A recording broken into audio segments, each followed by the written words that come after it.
బైద్యనాథ జ్యోతిర్లింగం జార్ఖండ్ రాష్ట్రంలోని దేవగర్ నగరంలో ఉంది. ఇది భారతదేశంలో ఉన్న 12 పవిత్ర జ్యోతిర్లింగాలలో ఒకటి. బైద్యనాథుడు శివుని వైద్య రూపం అని కూడా చెబుతారు. పురాణ కథ ప్రకారం రాక్షసుడు రావణుడు పరమశివుడిని ఆరాధించేందుకు తీవ్ర తపస్సు చేశాడు. అతని భక్తికి ఆనందితుడైన శివుడు రావణుడికి వైద్యనాథ రూపంలో ప్రత్యక్షమై అతనికి వరప్రదానం చేశాడు. ఆ సమయంలో రాక్షసుడు రావణుడికి గాయాలు తగలగా శివుడు ఆయన్ని నయం చేశాడని కథలు చెబుతున్నాయి.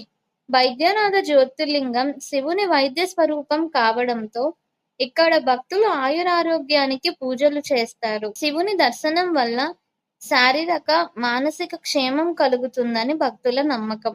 బైద్యనాథుడికి పవిత్రమైన జ్యోతిర్లింగాన్ని దర్శించుకోవడం మీ ఆధ్యాత్మిక యాత్రలో ఒక ముఖ్యమైన ఘట్టం.